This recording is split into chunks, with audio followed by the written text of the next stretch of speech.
Until recently, college students had to learn life lessons the hard way by thinking it through on their own. But with the advent of texting, Skyping, social media, it's become easier for college kids to just call mom or dad for an answer. Well, Abigail Sullivan-Moore is the co-author of the iConnected Parent. It's a resource for parents who want to stay close to their college students while letting them grow up as well. Abigail is both a Connecticut parent and a journalist and joins us now.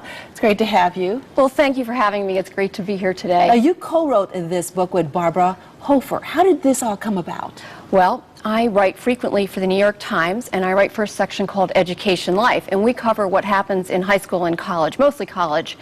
And in the process of writing a story about how connected parents were to their kids, I found out about Dr. Barbara Hofer, who is a psychology professor at Middlebury, and perhaps one of the only people who's actually done research on how often college students and parents are in contact. So what did you guys find out? Well, what we found out is that they're in a lot of contact, and I'm sure if you're a parent of a college student, it's no surprise to you. But what we found in Barbara's surveys, she found that on average, kids and parents were in contact about twice a day.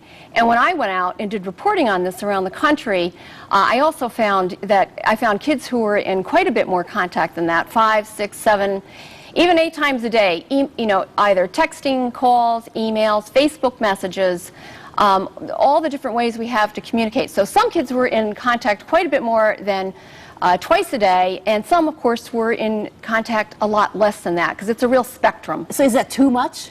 Well, it can be too much. I think college really is the time developmentally when you want to have some space, when you want your college student to separate from the family and become their own person. And that's hard to do if you're in contact twice a day with mom and dad. And so you have some tips for parents as to how to make your child more independent. So the first one is, you say to really start early to encourage this independence. Yes, start early in the middle and high school years, because what we found is that what happens in the middle and high school years really sets the pace for what happens in college. So if you're the kind of parent in middle school and high school who is constantly responding to your kids' texts that, I forgot my homework, can you please bring it to school? I forgot my team uniform, can you get it to the practice field? You got to cut that off a little bit? Well, you got to encourage them to, let's lay your clothes out the night before. Let's get your homework in the backpack the night before. I mean, you want to encourage them to become independent and really applaud them when they do. So it's this learned behavior so that when they get to college, they're not calling you when, they can't find their textbook. And also you say before going to college, work out a calling plan? Yeah, because what's happened is that so suddenly, if you really think about it, over the last 10 years, we have been able to increasingly communicate with our kids 24/7. And this is very different from what happened, let's say, even 15 years ago. So now what we have is this ability to call our kids or have our kids call us or Facebook us constantly. And so what we're saying is, really, let's think about how you want to manage this communication. So one good way is to sit down before you go to school, before your kid heads off to college, and say, yeah, let's talk about how we want to communicate, and what do you think is a good way? And so what we're suggesting is to sit down and have that talk.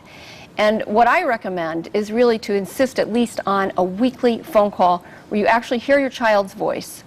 And then from there, I think you need to let your child set the lead. Absolutely, because you do want them to be more independent. Now, you have some book signings coming up, and the first one is August 3rd at R.J. Julia in Madison, yes, and August 23rd at Bank Square Books in Mystic. That's it. Great book, and it's just wonderful advice for parents and kids. Thank you so much, Abigail. Oh, thank you for having me. It's been a pleasure. You're welcome. And don't go away. There's more Connecticut Style right after this.